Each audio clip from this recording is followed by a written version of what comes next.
Bismillahirrahmanirrahim. Assalamualaikum warahmatullahi wabarakatuh. Salam jumpa kembali dengan channel Dunia Fana News. Singapura adalah negara kota yang super kaya, namun tak banyak orang kita yang tahu bahwa Singapura amat bergantung dengan kiriman air dari negara tetangganya, Malaysia. Air sangat vital bagi kehidupan manusia. Orang bisa bertahan hidup tanpa makan selama seminggu, tapi tak akan sanggup hidup tanpa minum air. Betapa pentingnya air, sehingga negara sekaya apapun seperti Singapura tetap membutuhkan air untuk rakyatnya yang berjumlah sekitar 5,6 juta orang. Karena memang Singapura sangat miskin sumber daya alam.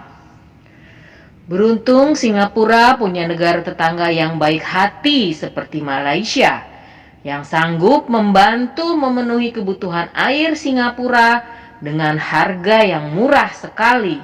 Karena berdasar kesepakatan tahun 1962 menjual air ke Singapura dengan harga 3 sen untuk 1000 galon dan bukan liter. Perjanjian kesepakatan air 1962 antara Malaysia dan Singapura berakhir pada 2061. Sementara Singapura berhak mengambil air baku hingga 250 juta galon per hari atau MGD dari Sungai Johor. Lantas menurut perjanjian itu Malaysia boleh air olahan dari Singapura dengan harga 50 sen per 1000 galon. Menurut pandangan admin Dunia Fana News, kenapa Malaysia waktu itu di tahun 1961 begitu berbaik hati bersedia membantu dengan menjual air begitu murah kepada tetangganya Singapura? Karena waktu itu Singapura masih negara miskin dalam arti harfiah, yakni miskin secara ekonomi dan sumber daya alam, termasuk air sebagai zat yang sangat vital untuk melangsungkan kehidupan. Apalagi selepas tahun 1961 Singapura pada tahun 1963 lantas bergabung dengan Federasi Malaysia, maka harga air yang begitu murah itu semakin dimaklumi. Karena selain masih miskin, Singapura juga bagian dari Malaysia, sehingga semakin pantas ditolong dengan suplai kebutuhan air yang super murah. Bahkan itu cenderung gratis meski untuk standar tahun 1961.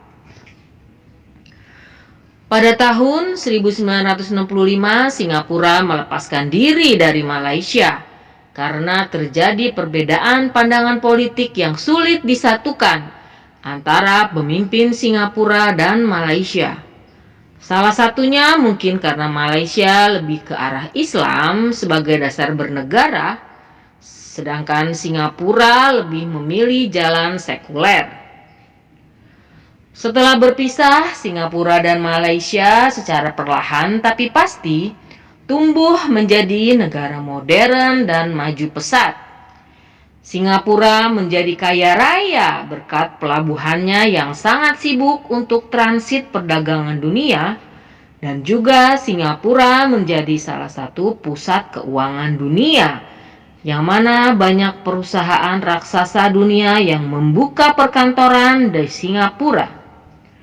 Demikian pula Malaysia juga tumbuh pesat menjadi negara industri dan ekspor yang maju karena banyak perusahaan multinasional dunia yang membuka pabrik manufaktur di Malaysia.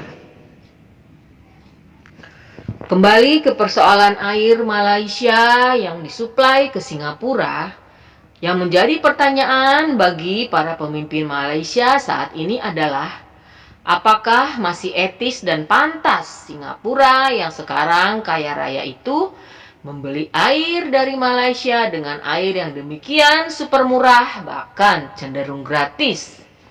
Dengan harga yang demikian murah itu, mungkin itu adalah harga air termurah di dunia yang hanya pantas diberikan untuk negara yang masih miskin. Perdana Menteri Singapura Lee Hsien Loong pernah berdalih dengan menyatakan bahwa perjanjian air 1962 dengan Malaysia adalah sakral, yang artinya perjanjian itu tak bisa diganggu-gugat. Mungkinkah sakral dan sedikit rasa malu itu tiada batasnya lagi? Demikian info dari channel Dunia Fana News. Akhir kata, terima kasih atas perhatian Anda. Wabillahi taufiq wal hidayah. Wassalamualaikum warahmatullahi wabarakatuh.